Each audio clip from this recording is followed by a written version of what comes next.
Request you to now make your closing remarks. Allow me to use my mother tongue. ข้าพเจ้าได้กล่าวเปิดโดยใช้ภาษาอังกฤษแล้วข้าพเจ้าขออนุญาตปิดโดยใช้ภาษาลาวก่อนอื่นข้าพเจ้าขอแสดงความขอบใจมายังท่านประธานและก็สมาชิกของคณะกรรมการทั้งหมดที่เปิดโอกาสให้คณะผู้แทนของพวกข้าพเจ้าได้มาแลกเปลี่ยนข้อมูลที่มีความอุดมสมบูรณ์และกว้างขวางหลายสมควรแต่เนื่องจากพวกเขามีเวลาที่จำกัดบางคำถามที่พวกท่านยกขึ้นแม้นยังบ่ทันได้รับการตอบเทื่อแต่ว่าก็ถือว่าพวกเขาได้เทคโนตเอาหมดทุก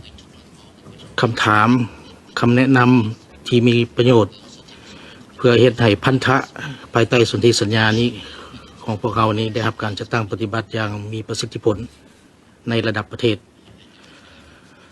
ถ้าพวกท่านเบิ่งการประกอบคณะของพวกข้าพเจ้าจะสังเกตว่ามีตัวแทนของเพศหญิงและก็ตัวแทนของสาวหนุ่ม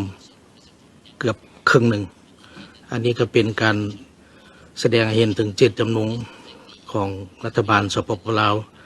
เพื่อส่งเสริมสิทธิของแม่หญิงและสาวหนุ่มการประกอบความคิดความเห็นของพวกท่านในวันนี้ล้วนแล้วแต่ยกให้เห็นปัญหายกให้เห็นประเด็นที่มีความสำคัญเพื่อเฮ็ดให้พันธะของสปป.ลาวได้รับการจัดตั้งปฏิบัติอย่างเต็มส่วนแน่นอนการปฏิบัติพันธะต่อสากลพวกเขาก็ต้องอิงใส่สภาพตัวจริงของภายในประเทศไปเคียงคู่กันสมาชิกขององค์การสหประชาชาติ193ประเทศซึ่งข้าพเจ้าก็ได้รับเกียรติเป็นตัวแทนของสปป.ลาวไปปฏิบัติหน้าที่เป็นผู้ต่างหน้าถาวรอยู่องค์การสหประชาชาติถึง6 ปีก็ได้เรียนรู้ได้แลกเปลี่ยน หลายปัญหาที่มีความสำคัญแต่ว่าทุกประเทศต้องคำนึงถึงสภาพจุดพิเศษของภัยมัน ในการจะตั้งปฏิบัติบ่ว่าจะเป็นประวัติศาสตร์วัฒนธรรมฮิตของประเพณีและก็ความจำเป็นทางด้านการพัฒนาที่แตกต่างกันการสั่นและระบบกฎหมายภายในระดับความรับรู้ของประชาชนของเจ้าหน้าที่เกี่ยวข้องล้วนแล้วแต่แม่นองค์ประกอบที่มีความสำคัญในการจะตั้งปฏิบัติพันธะสากลอย่างมีประสิทธิผลอันสำคัญและแม่น เพื่อเฮ็ดให้สิทธิพื้นฐานของประชาชนลาวได้รับการเอาใจใส่และการปกป้องอันนั้นแม่น พันธะบ่เฉพาะแต่เป็นพันธะสากลแต่มันยังแม่นพันธะของการเป็นเจ้าหน้าที่รัฐบาลอิงใส่สภาพชุดพิเศษดังกล่าวข้าพเจ้าก็มีความเชื่อมั่นว่าพวกท่านก็สิมีความเข้าใจโดยเฉพาะแม่นสภาพชุดพิเศษทางการพัฒนาประวัติศาสตร์ที่ทุกข์ทรมานของประชาชนลาวจากการถือคุกคามถือกดขี่ของผู้มีอำนาจจากนอกประเทศผลกระทบของสงครามยังสืบต่อมาฮอดปัจจุบันโดยเฉพาะและแม่นระเบิดที่ยังบ่ทันแตกตกค้างสปป.ลาวถ้าเทียบเฉลี่ยต่อหัวคนแล้วเป็นประเทศที่ถูกทิ่มระเบิดใส่หลายที่สุดในโลกอิงใส่ถ้าเฉลี่ยต่อหัวคนสันระเบิดส่วนใหญ่แม้นยังบ่ทันแตกยังเป็นอุปสรรคกีดขวางการพัฒนาประเทศชาติการพัฒนาพื้นฐานโครงสร้างการก่อสร้างโรงเรียนโรงหมอถนนหนทางนอกจากมีความเป็นอันตรายแล้วยังมีค่าใช้จ่ายที่สูงเพราะว่าพวกเขาต้องได้เก็บกู้ระเบิดที่บ่ทันแตกตกค้างที่ว่าฝังอยู่พื้นแผ่นดินลาวมากกว่า5 ทศวรรษสั้นๆและประชาชนลาวโดยเฉพาะเด็กน้อยลาวยังสืบต่อได้รับผลกระทบจากระเบิดที่บ่ทันแตกและหลังสุดภายในเดือนผ่านมานี้ก็เกิดเหตุการณ์เสียชีวิตของเด็กน้อยของผู้เบิ่งแยงครอบครัวผู้เป็นพ่อ สั่นผลกระทบนี่มันจะสืบต่อแก่ยาวเนาะแต่ว่าพวกเขาเรียนรู้จากประวัติศาสตร์ที่คืนคมที่ทุกข์ทรมาน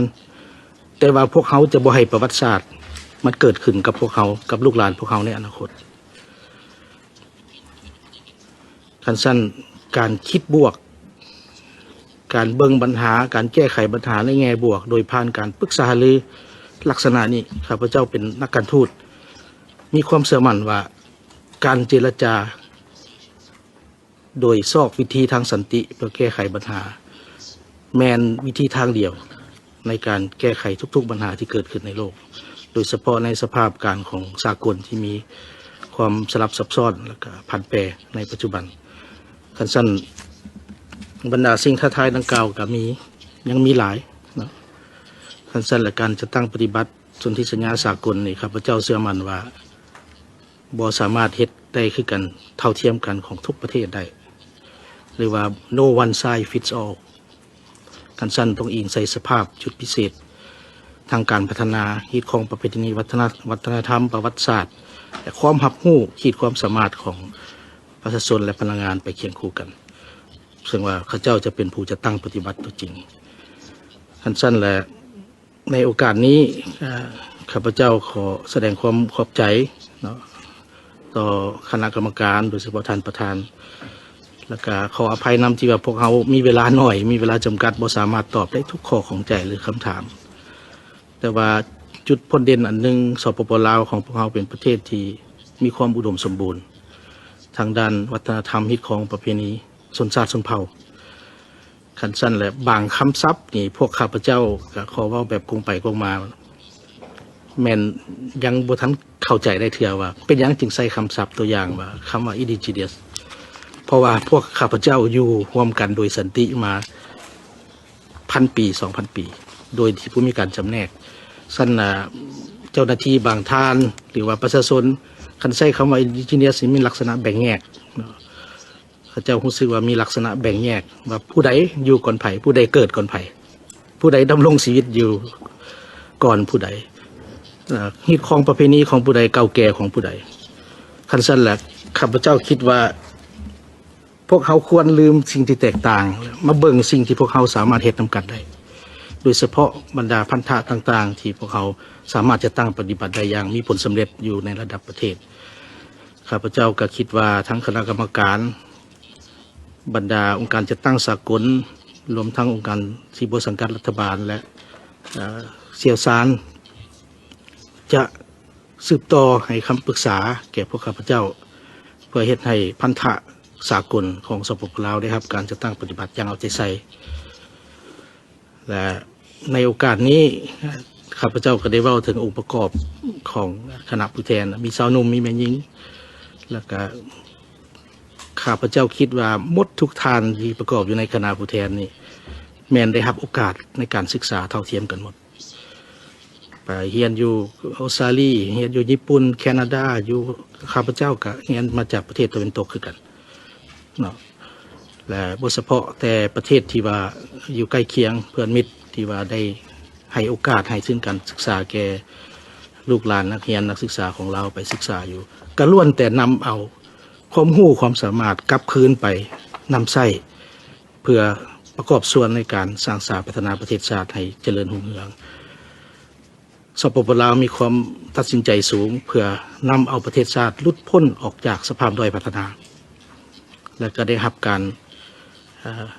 ยั่งยืนโดยองค์การสหประชาชาติว่าพวกเขามีขีดความสามารถในการหลุดพ้นแต่ว่าการหลุดพ้นจะบ่สามารถยืนยงหรือว่าบ่สามารถสืบต่อได้ถ้าปราศจากการร่วมมือสากลที่แน่นแฟ้นการช่วยเหลือในรูปแบบต่างๆบ่ว่าจะเป็นด้านทุนฮ้อนบ่ว่าจะเป็นด้านเทคนิควิชาการทุกอย่างจะเป็นประโยชน์ให้แก่สปป.ลาวในการจะตั้งปฏิบัติพันธะของพวกเราท่านข้าพเจ้าขอแสดงความขอบใจอย่างจริงใจและก็หวังว่าพวกเขาจะมีโอกาสได้แลกเปลี่ยนในรูปแบบนี้อยากกงไปกงมาอย่างสร้างสรรค์